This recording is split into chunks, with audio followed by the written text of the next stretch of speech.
En España, como en el resto del mundo, la esclavitud ha existido siempre y existe hoy, aunque hoy los esclavos votan. Pero parece interesante, al menos al autor de estas palabras, internarse en el asunto centrándonos en el momento álgido de la reunificación de España por parte de los reyes católicos y en el reinado de los Austrias, desgajando la cuestión en lo tocante a tiempos anteriores y posteriores, a los que se dedica otros capítulos específicos y no por casualidad, como se verá en el desarrollo de la cuestión. Es cuestión demostrada históricamente por documentos fehacientes de la época que en el siglo XI, por ejemplo, existían en Barcelona tantos esclavos sarracenos como mercaderes de esclavos, del mismo modo que existen documentos de manumisión por los cuales se puede decir que el esclavo tenía posibilidades de pagarse su propia libertad mediante el abono de unas cantidades estipuladas con su amo, que normalmente eran muy superiores a las que se pagaban por la adquisición de un esclavo. Estamos hablando del siglo XI, pero podíamos haber empezado a hablar del asunto bastante antes, o bastante después.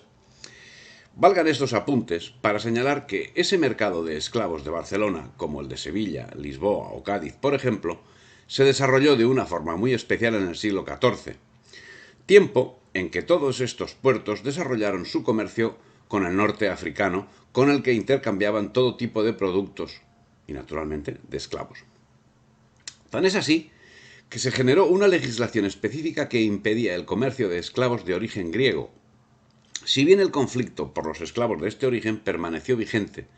y ya a finales del siglo XIV se aplicó la instrucción papal de Urbano V, por la que se estipulaba la liberación de los esclavos griegos, aunque finalmente Martín I de Aragón, llamado el Humano, acabó revocando todos los privilegios que habían sido otorgados a esos esclavos. Pero no solo generaban conflictos los esclavos griegos, ya que la legislación protegía los intereses de aquellos esclavos que pudiesen acreditar la injusticia de su situación. Un esclavo que hubiese sido declarado de buena guerra y posteriormente reclamase libertad y la ganase por derecho, no podría disfrutar de la libertad hasta haber satisfecho el precio pagado por su dueño cuando lo adquirió, incluyendo los gastos del proceso, ya que la primera declaración habría sido fraudulenta.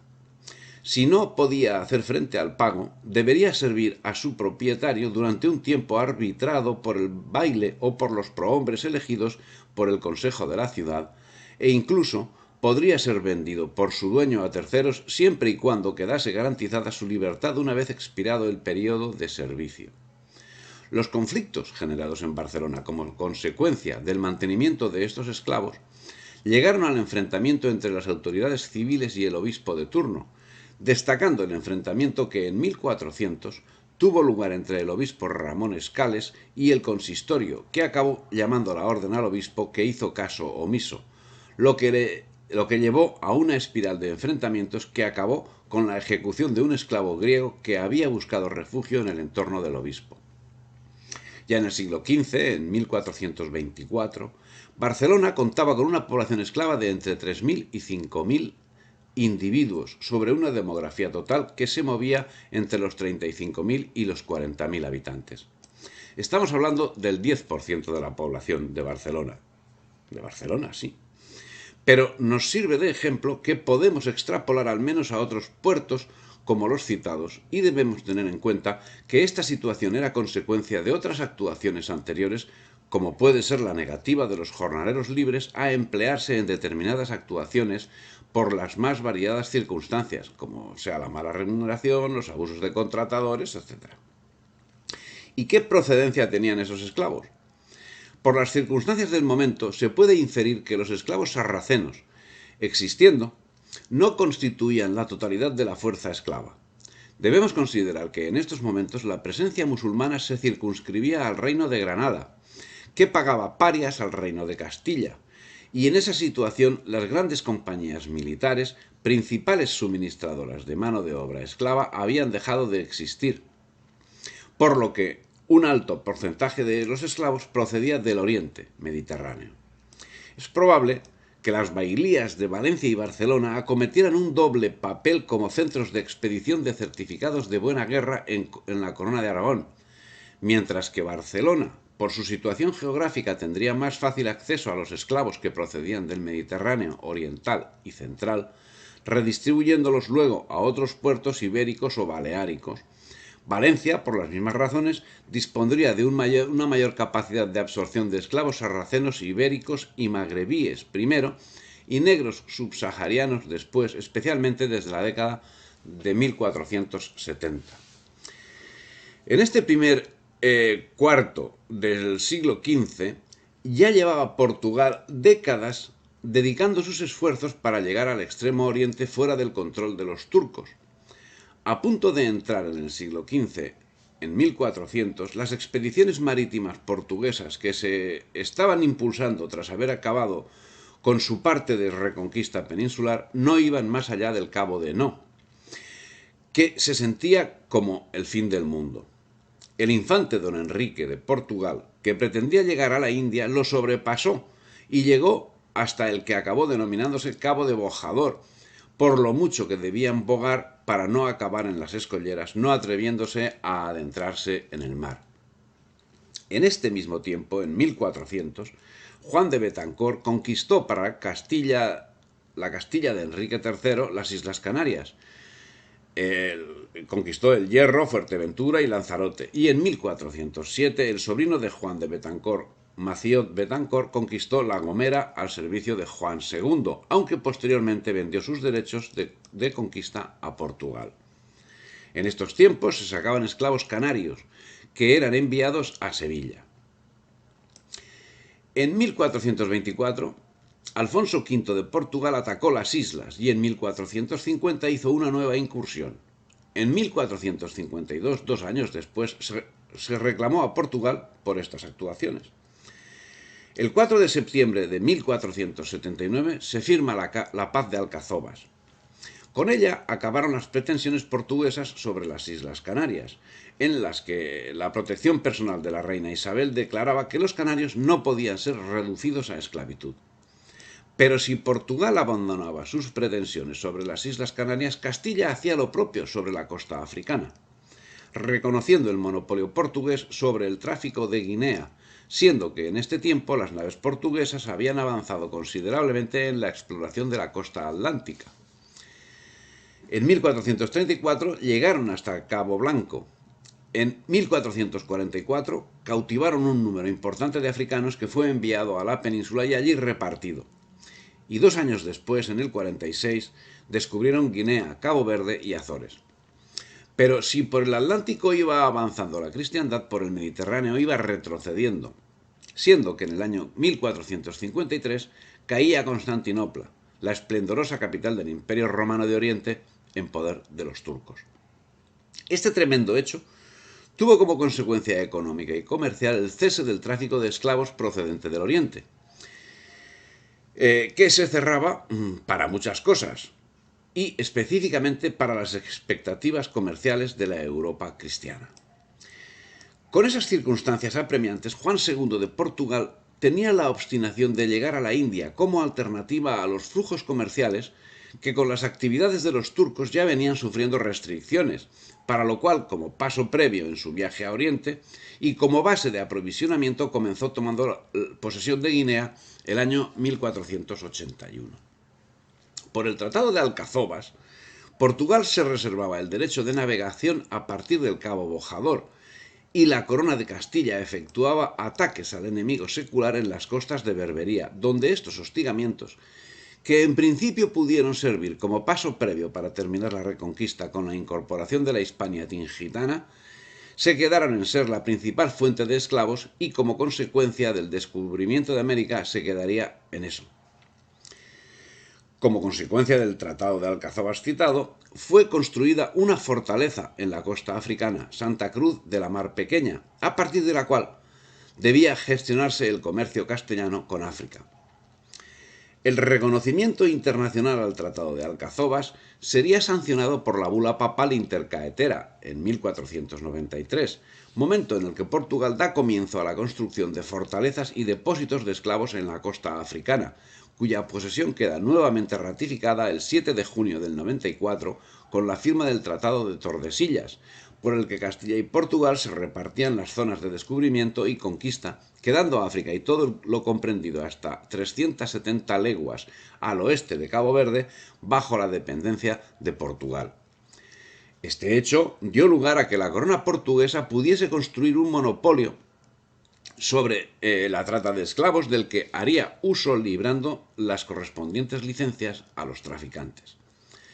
El crecimiento del tráfico esclavista, directamente relacionado con el desarrollo de la industria azucarera, hizo incrementar el tráfico de esclavos en los distintos puertos españoles,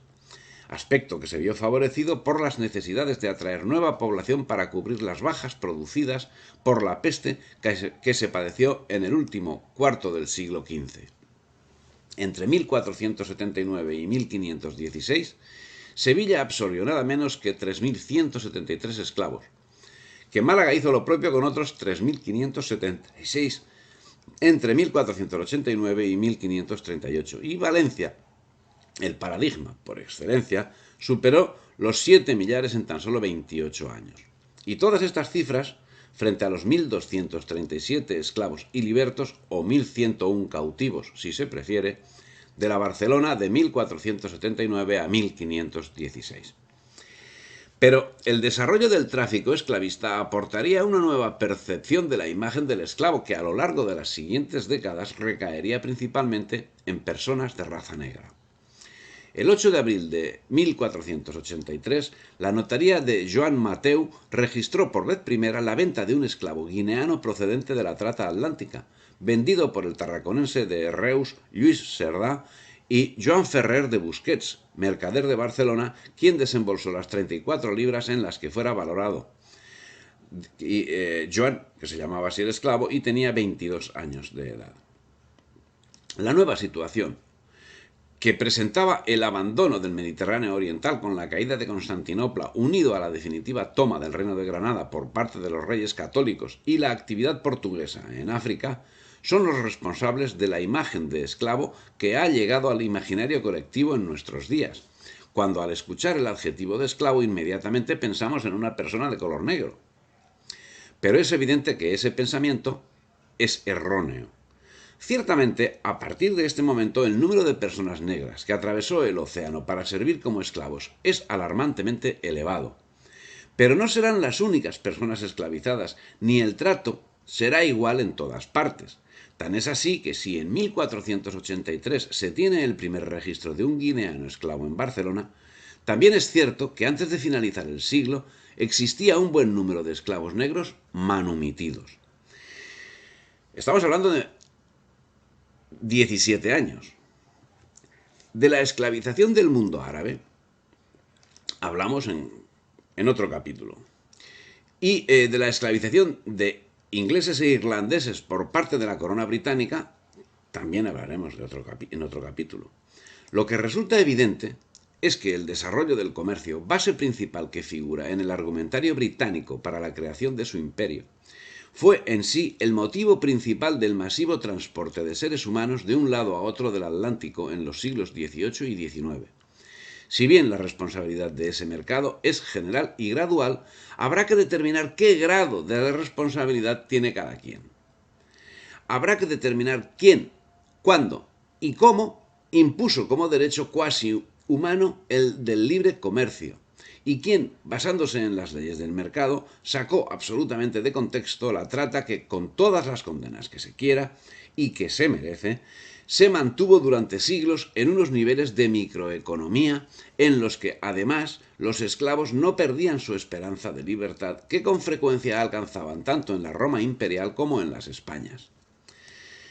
Con esa concepción de la legislación llegaron los primeros esclavos a la América, acompañando a sus amos, todos ellos moros y negros, esclavos domésticos sujetos a una condición de siervo más que de esclavo, de acuerdo con el Código de las 7 partidas, que era el legalmente aplicado, eran acompañantes necesarios y como tales también fueron conquistadores.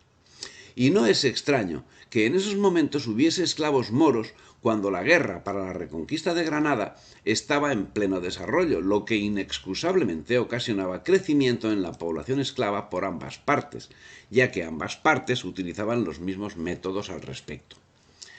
En Zahara, por ejemplo, en 1481, fueron muertos o cautivados cerca de 160 cristianos, mientras en Alhama, al año siguiente, de 3 a 4.000 sarracenos perdieron la libertad, la mayoría mujeres y niños. Las noticias que conocemos sobre este tipo de actuaciones son numerosas, pero es relevante que junto a ellas, las cabalgadas contra territorio norteafricano, unas 70 incursiones registradas tan solo entre octubre de 1482 y mayo de 1486, continuarán sirviendo como fuente alternativa y complementaria para la obtención de cautivos. Era lo normal. De ahí las incursiones de navíos berberiscos en las costas, especialmente en la costa mediterránea, donde hasta la expulsión de los moriscos de 1609 tuvo especial significado y fue la principal causa que posibilitó la aprobación de la expulsión, ya que eran los moriscos residentes en España los quintacolumnistas de las expediciones que el mundo musulmán lanzaba para la caza de esclavos en España. Y en esa normalidad, tomada que fue definitivamente Granada, la ciudad conoció un importante desarrollo en el mercado de esclavos, pasando a ser los de raza negra la parte principal del mismo, ocupando un segundo lugar en los esclavos musulmanes. Iniciada la conquista de América, y mientras se dilucidaba el carácter de sus habitantes, alguno de estos acabó también en el tráfico de esclavos, en parte como consecuencia de la escasez de recursos que en principio generaron los nuevos descubrimientos, que habían visto truncado el objetivo de llegar a la India y que como medio de justificar la empresa parece que Colón intentó convencer a los reyes católicos para que tomase las Indias como fuente de esclavos, de donde se comprometía a extraer un número que anualmente no fuese inferior a los 4.000. A poco de llegar Colón a América, dio comienzo la caza de esclavos, lo que ocasionó uno de los momentos más tristes y negativos de la conquista, que generó la lógica rebelión de los naturales, a la que siguió un importante número de víctimas. Este hecho, a su vez, condujo a la espontánea decisión de muchos nativos de huir a las montañas. Esta rebelión, como la llamaron equivocadamente, condujo a que Colón apresara a unas 1.600 personas, entre hombres y mujeres, tal como lo expresó Miguel Cuneo, de las que 550 fueron enviadas a Castilla, voluntariamente o forzadas, en la segunda flota que al mando de Antonio de Torres partió de la Isabela el 24 de febrero de 1495. La trata de esclavos comenzó así en dirección oeste-este, no desde África, sino desde el Caribe a Europa. Y este hecho, convenientemente engordado por la mente calenturienta de Fray Bartolomé de las Casas, ese es el argumentario de las campañas que, principalmente a partir de la traición de Antonio Pérez a Felipe II, conforman la leyenda negra contra España. Es el caso que, con las premisas anteriormente señaladas de Colón y con esta actuación luctuosa, se comenzó a enviar esclavos que entraban en la península por los puertos andaluces, ya que, no en vano, la tradición esclavista tenía un largo recorrido en estas tierras. En Andalucía se comerciaba con bereberes y esclavos desde hacía mucho tiempo, y últimamente también con canarios, aunque en este último caso el número de esclavizados fue escaso. En un principio todo parecía normal, y con la anuencia explícita de la corona se comenzó con la operación, pero en breve todo sería de otro modo. La venta de estos esclavos, los traídos por Colón, fue explícitamente autorizada en un primer momento por los reyes católicos, en una carta escrita el 12 de abril de 1495, donde estos sugieren la venta de varios cautivos en Andalucía. Curiosamente, 4 días después es despachada una carta que suspende la venta de indios esclavos hasta conocer la opinión de los letrados, teólogos y canonistas, lo que resulta muy curiosa considerando que la esclavitud estaba plenamente inserta en la sociedad española, como en la sociedad europea, tal como lo entendió Colón a su llegada. Esto marca el principio de lo que sería una larga discusión sobre la licitud de la esclavitud en América y muestra por parte de los reyes católicos de un espíritu de justicia que no ha tenido parangón. Y es que, como venimos señalando, la esclavitud era una realidad cotidiana, admitida por todos como un hecho natural. Lo curioso es que fuese justamente la corona la que se cuestionase el asunto, que pudo influir en ello. Muy probablemente las opiniones del benedictino Bernat Boil, que en 1493 acompañó a Colón como representante de la Inquisición. Y por supuesto, de esa actuación no podía andar muy lejos el cardenal Cisneros, quien acabaría siendo, entre otras cosas, inquisidor general de la Corona de Castilla en 1507. Pero Colón no acabó de creerse la política de la corona en lo tocante a la esclavización, por lo que 4 años después seguía obstinado en su voluntad de esclavizar, desoyendo las instrucciones reales. Su obcecación acabaría reportándole ser depuesto del cargo y encadenado, ser trasladado a la península donde la reina le libraría de las cadenas. Solo un año antes de proceder al cese y reclusión de Cristóbal Colón, el 16 de abril de 1496, los monarcas le enviaron otra carta a Juan Rodríguez de Fonseca, a la sazón responsable de las tareas de conquista, para que pospusiera la venta de esclavos. Nos querríamos informados de letrados, teólogos y canonistas si con buena conciencia se pueden vender estos, los esclavos, por solo vos o no, y esto no se puede facer hasta que veamos las cartas que el almirante nos escriba, y que tiene Torres que non las envió. Por ende, en las ventas que ficieredes destos indios, se afirme el dinero dellos por algún breve término, porque en este tiempo nosotros sepamos si los podemos vender o no. E no paguen cosa alguna los que los compraren, pero los que los compraren no sepan cosa desto. Y faced a Torres de qué priesa en su venida e que si se ha de terminar algún día allá, que nos envíe las cartas. Pero Colón, que arrastraba un enfrentamiento personal con el obispo Fonseca, con motivo de las permanentes discrepancias que éste tenía con las actuaciones relativas al gobierno de la Española, no prestaba oídos a lo que le era transmitido. No sería la esclavitud el destino de los indios, ya que el 29 de junio de 1500 la reina Isabel ordenó, mediante cédula expedida al efecto, poner en libertad a todos los indios vendidos hasta ese momento en España, que tendrían que regresar a la Española en la flota de Francisco de Bobadilla, encargado a su vez de apresar a Cristóbal Colón. Pero si la esclavitud de los indios estaba claramente señalado que no iba a producirse, curiosamente no era extensiva esa medida al resto completo de la humanidad. Tan es así que en esas fechas se calcula que existía en la península del orden de 100.000 personas sometidas a esclavitud, dato que debemos complementar con el número de habitantes total en ese momento, que se estima conforme se relata. En la Corona de Castilla, 4.200.000 personas. En la Corona de Aragón, 850.000. En el Reino de Portugal, 1 millón. En el Reino de Granada, 300.000. Y en el Reino de Navarra, 120.000. Y pasarían pocos años cuando el año 1510 pasó a ser legal el envío de esclavos negros a América. 7 años después, en 1517, el jerónimo fray Bernardino Manzanedo, que era enviado por el cardenal Cisneros a la Española para intentar reconducir la precaria administración, informaba de la necesidad de importar negros ante la también precaria población de la isla. Pero no serían los primeros negros que llegasen a la isla, porque ya en 1501 llegaron los primeros acompañando a sus amos conquistadores.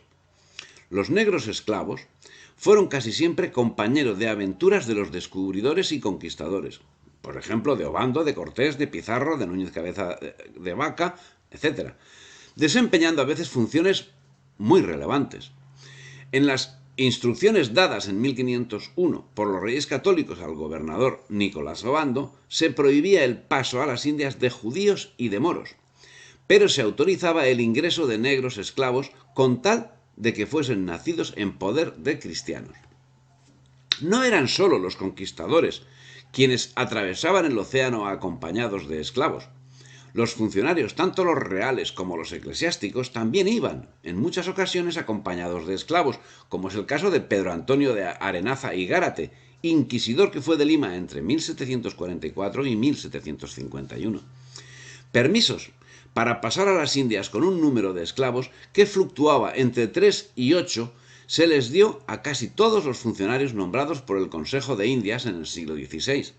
Virreyes, gobernadores, oidores, contadores, fundidores, así como a las dignidades eclesiásticas y hasta a los simples párrocos. Estos negros de que hablamos ahora venían a ser criados, hombres a veces de mucha confianza de sus señores, que alcanzaron cargos de importancia. El arzobispo de Sevilla, por ejemplo, tenía un gran número de estos esclavos y también los tenían en las Indias los religiosos, a veces en gran número, como los jesuitas. Cuando fue autorizada la importación de negros, la corona impuso una serie de condiciones entre las que destacaba que los esclavos transportados no fuesen musulmanes y cuando fuesen negros que fuesen nacidos en España, cristianizados o, en el peor de los casos, solo cristianizados, lo que conllevó fraude al procederse en no pocas ocasiones a bautizarlos en el trayecto sin que mediase previo aprendizaje de la doctrina. Parece que en estos momentos todos estimaban que la solución a la mano de obra en América se encontraba en la importación de mano de obra esclava, ya que, de conformidad con la legislación que por momentos se estaba generando, el indio no podía ser forzado a trabajar, y la voluntad de los indios no parecía estar por someterse a un régimen laboral como el que se estaba implantando en esos momentos. Y a todo ello se añadía la peculiar condición de los africanos, que les hacía más resistentes al trabajo que los indios, y más resistentes a las enfermedades que los españoles a las enfermedades tropicales, y que los indios a las enfermedades aportadas por los españoles. Tras haber tomado la determinación de transportar esclavos negros, había que solventar cómo hacerlo, porque los negreros portugueses no podían acceder a las Indias españolas, pero eran los únicos que podían acceder a África Occidental. Y al comercio con las Antillas solo lo podían hacer los castellanos. Los traficantes castellanos debían adquirir los esclavos a los negreros portugueses. Y como estas transacciones debían hacerse en Sevilla o Cádiz, los embarques portugueses de esclavos debían ir desde las costas africanas hasta Sevilla o Cádiz para que negreros españoles compraran allí los esclavos, cumplieran con el correspondiente pago de impuestos de exportación y posteriormente pudieran dirigirse hacia las Antillas. Estaba también por calibrar la influencia que pudiese tener el Islam en los negros importados, tanto como su predisposición a la insubordinación, por lo que no todos los negros que eran aportados por los traficantes resultaban válidos conforme a lo estipulado por la legislación española, que disponía que solamente se llevasen a las Indias esclavos procedentes de las tierras de Angola y de Guinea. Pero los traficantes cumplieron estas disposiciones incumplieron estas disposiciones e introdujeron esclavos de todas las regiones africanas. Por su propensión a la insubordinación y tendencias musulmanas, en 1532 se prohibió la importación de negros gelofes de Guinea, exclusión que en la práctica no se llevó a efecto. En cambio, durante todo el siglo XVII existió una preferencia por los llamados negros de Guinea, procedentes de la región situada entre los ríos Níger y Senegal, estimados por su laboriosidad, alegría y adaptabilidad.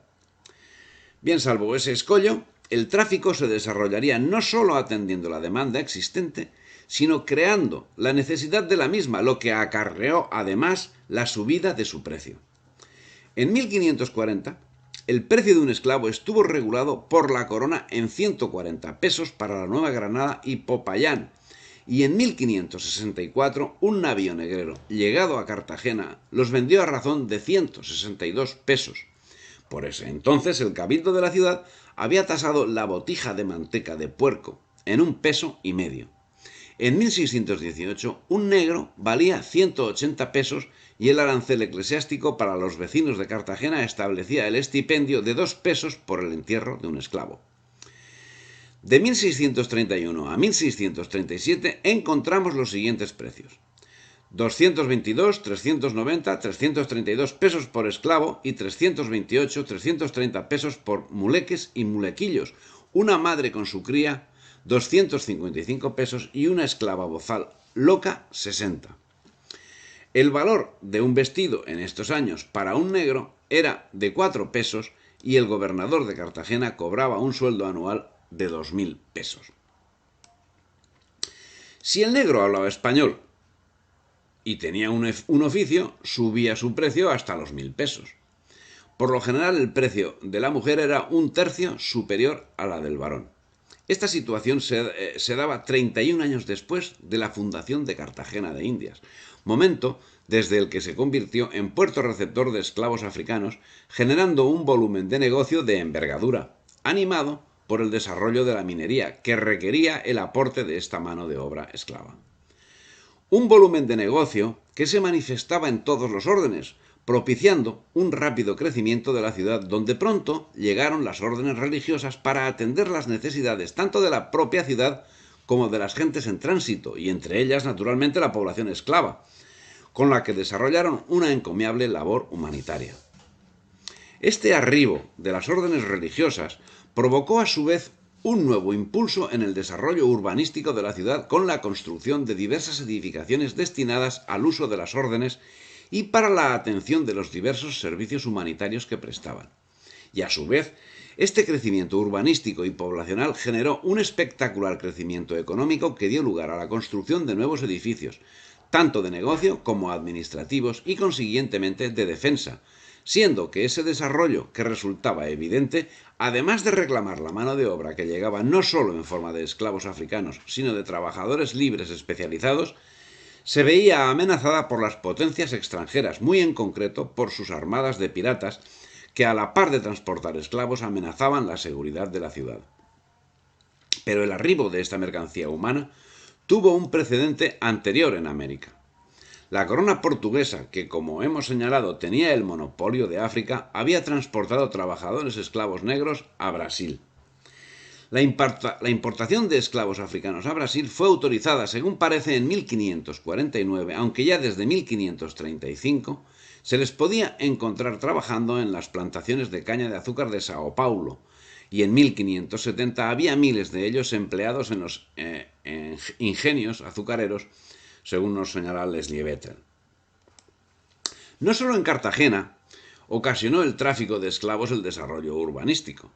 También Sevilla notó un incremento sensible, alcanzando a ser en ese momento la segunda población europea en cuanto a número de habitantes, solamente superada por París, y en ella existía una notable población negra con un número importante de libertos. Esclavos tenían las principales familias de toda España, siendo que a finales del siglo se calcula que existían en la península del orden de los 60.000, número que fue progresivamente descendiendo, como asimismo en las provincias insulares, como es el caso de Sicilia, de donde se tienen datos precisos de los esclavos existentes en 1565, cuando, según informa Iván Armenteros, en su trabajo sobre la esclavitud en Barcelona a finales de la Edad Media, Palermo contaba con una población cautiva de 456 esclavos, de los que 118 eran blancos, 115 oliváceos y 223 negros. Mientras que en las provincias americanas se mantuvo el flujo de entrada de mano de obra esclava con sus paréntesis. No obstante, hubo un hecho que provocó un incremento en el comercio de esclavos, cual fue el levantamiento morisco en las Alpujarras en la Navidad de 1568. Pero como queda señalado en el capítulo relativo al tráfico negrero, por estas fechas no podemos sino señalar la realidad de la esclavitud como sumida en una desaceleración, que además conoció periodos completos de inactividad en el tráfico, como en el periodo de 1640 a 1650. A poco de llegar Colón a América, dio comienzo la caza de esclavos, lo que ocasionó uno de los momentos más tristes y negativos de la conquista, que generó la lógica rebelión de los naturales, a la que siguió un importante número de víctimas. Este hecho, a su vez, condujo a la espontánea decisión de muchos nativos de huir a las montañas. Esta rebelión, como la llamaron equivocadamente, condujo a que Colón apresara a unas 1.600 personas, entre hombres y mujeres, tal como lo expresó Miguel Cuneo, de las que 550 fueron enviadas a Castilla, voluntariamente o forzadas, en la segunda flota que al mando de Antonio de Torres partió de la Isabela el 24 de febrero de 1495. La trata de esclavos comenzó así en dirección oeste-este, no desde África, sino desde el Caribe a Europa. Y este hecho, convenientemente engordado por la mente calenturienta de Fray Bartolomé de las Casas, ese es el argumentario de las campañas que, principalmente a partir de la traición de Antonio Pérez a Felipe II, conforman la leyenda negra contra España. Es el caso que, con las premisas anteriormente señaladas de Colón y con esta actuación luctuosa, se comenzó a enviar esclavos que entraban en la península por los puertos andaluces, ya que, no en vano, la tradición esclavista tenía un largo recorrido en estas tierras. En Andalucía se comerciaba con bereberes y esclavos desde hacía mucho tiempo, y últimamente también con canarios, aunque en este último caso el número de esclavizados fue escaso. En un principio todo parecía normal, y con la anuencia explícita de la corona se comenzó con la operación, pero en breve todo sería de otro modo. La venta de estos esclavos, los traídos por Colón, fue explícitamente autorizada en un primer momento por los reyes católicos, en una carta escrita el 12 de abril de 1495, donde estos sugieren la venta de varios cautivos en Andalucía.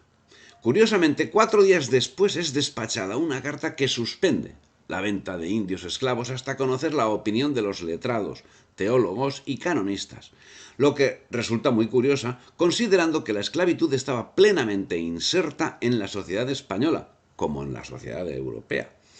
tal como lo entendió Colón a su llegada. Esto marca el principio de lo que sería una larga discusión sobre la licitud de la esclavitud en América y muestra por parte de los reyes católicos de un espíritu de justicia que no ha tenido parangón. Y es que, como venimos señalando, la esclavitud era una realidad cotidiana, admitida por todos como un hecho natural. Lo curioso es que fuese justamente la corona la que se cuestionase el asunto, que pudo influir en ello. Muy probablemente las opiniones del benedictino Bernat Boil, que en 1493 acompañó a Colón como representante de la Inquisición. Y por supuesto, de esa actuación no podía andar muy lejos el cardenal Cisneros, quien acabaría siendo, entre otras cosas, inquisidor general de la corona de Castilla en 1507. Pero Colón no acabó de creerse la política de la corona en lo tocante a la esclavización, por lo que 4 años después seguía obstinado en su voluntad de esclavizar, desoyendo las instrucciones reales.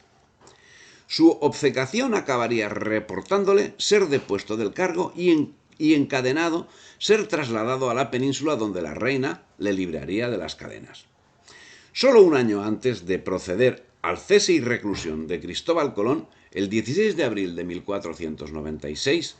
los monarcas le enviaron otra carta a Juan Rodríguez de Fonseca, a la sazón responsable de las tareas de conquista,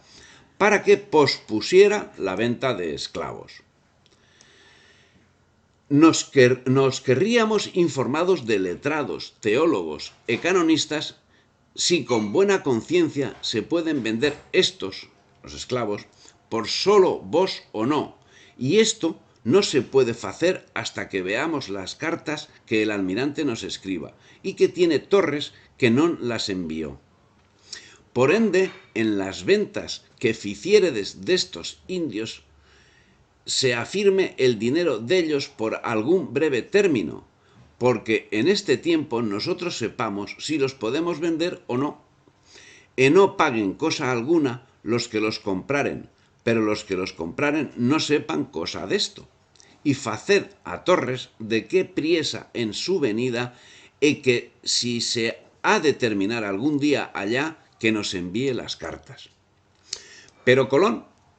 que arrastraba un enfrentamiento personal con el obispo Fonseca, con motivo de las permanentes discrepancias que éste tenía con las actuaciones relativas al gobierno de la Española, no prestaba oídos a lo que le era transmitido. no sería la esclavitud el destino de los indios, ya que el 29 de junio de 1500 la reina Isabel ordenó, mediante cédula expedida al efecto, poner en libertad a todos los indios vendidos hasta ese momento en España, que tendrían que regresar a la Española en la flota de Francisco de Bobadilla, encargado a su vez de apresar a Cristóbal Colón. Pero si la esclavitud de los indios estaba claramente señalado que no iba a producirse, curiosamente no era extensiva esa medida al resto completo de la humanidad. Tan es así que en esas fechas se calcula que existía en la península del orden de 100.000 personas sometidas a esclavitud, dato que debemos complementar con el número de habitantes total en ese momento, que se estima conforme se relata. En la Corona de Castilla, 4.200.000 personas. En la Corona de Aragón, 850.000. En el Reino de Portugal, 1 millón. En el Reino de Granada, 300.000. Y en el Reino de Navarra, 120.000.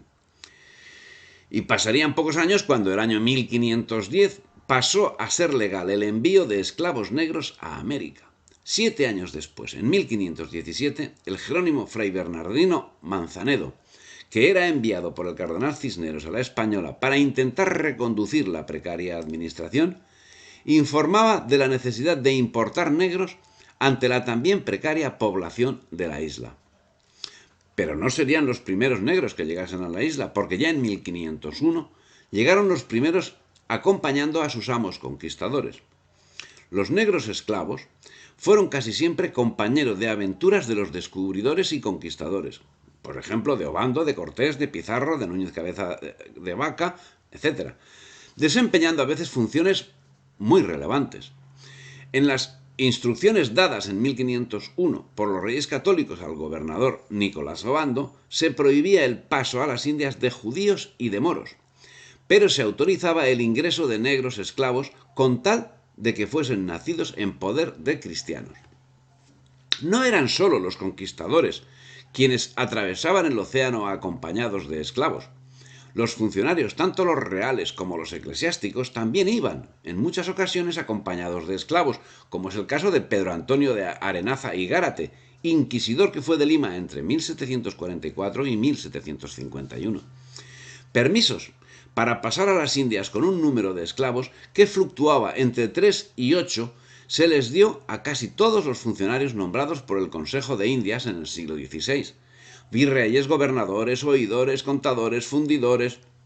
así como a las dignidades eclesiásticas y hasta a los simples párrocos. Estos negros de que hablamos ahora venían a ser criados, hombres a veces de mucha confianza de sus señores,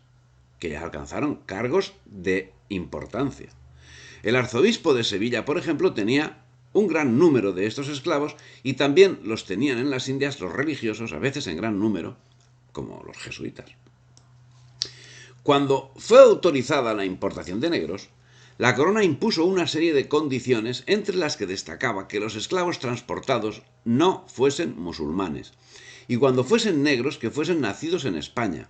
cristianizados o, en el peor de los casos, solo cristianizados, lo que conllevó fraude al procederse en no pocas ocasiones a bautizarlos en el trayecto sin que mediase previo aprendizaje de la doctrina. Parece que en estos momentos todos estimaban que la solución a la mano de obra en América se encontraba en la importación de mano de obra esclava, ya que, de conformidad con la legislación que por momentos se estaba generando, el indio no podía ser forzado a trabajar, y la voluntad de los indios no parecía estar por someterse a un régimen laboral como el que se estaba implantando en esos momentos. Y a todo ello se añadía la peculiar condición de los africanos, que les hacía más resistentes al trabajo que los indios, y más resistentes a las enfermedades que los españoles a las enfermedades tropicales, y que los indios a las enfermedades aportadas por los españoles. Tras haber tomado la determinación de transportar esclavos negros, había que solventar cómo hacerlo, porque los negreros portugueses no podían acceder a las Indias españolas, pero eran los únicos que podían acceder a África Occidental. Y al comercio con las Antillas solo lo podían hacer los castellanos.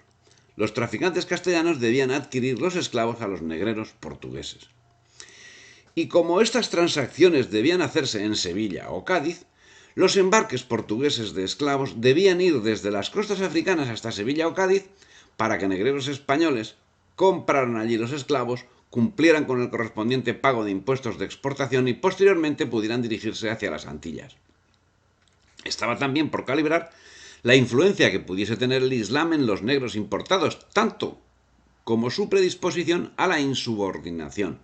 por lo que no todos los negros que eran aportados por los traficantes resultaban válidos conforme a lo estipulado por la legislación española, que disponía